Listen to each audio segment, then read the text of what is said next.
we stress that the policy to accumulate gold to shore up our currency and provide other benefits to the economy is not the first time we are having such a policy. In fact, as the minister is aware, somewhere in 2021-2022, the Bank of Ghana embarked on the Domestic Gold Purchase Program and the Gold for Reserves Program under the leadership of the former Vice President, Dr. Mahamudu Bawumia.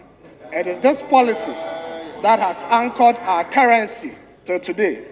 It is important that today this government has realized the need to increase our gold reserves and therefore is coming to Parliament with this policy. At the time we were going to the IMF in 2022, Ghana's reserve could only support 0.8 months, less than 2 weeks of import cover.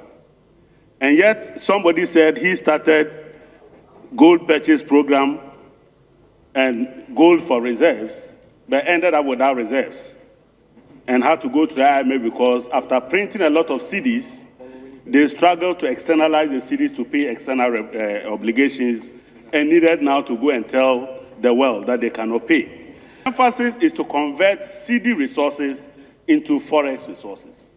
Certainly, when you undertake that, it also means that the reserves that we are building, Ghanaians are going to work to produce the gold. He has committed 3 sins, and those sins are actually speaking to the bad omen around this policy. First, the sin of selective amnesia, Mr. Speaker. That sin is so fatal that if you choose to give history of Eurobond issuance for a particular 8 years, losing sight of years before, it is the first sin that is going to spell the doom of this policy.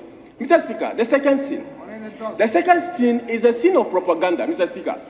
That when you want to highlight a policy to rally around the house, get everyone around, you must acknowledge leaders of old, of yesterday, who have initiated similar things of which you are building on. It cannot be true, and it's never true, and it ought not to stand in this house that this is the first time that we are contemplating as a country a policy for the accumulation of reserves that is anchored on natural resources or commodity. It cannot be true. And the house of this house should reflect that the Bank of Ghana has initiated this policy. The Bank of Ghana has acknowledged, the current relationship of Bank of Ghana has actually acknowledged the previous attempts by previous leaders to accumulate reserves.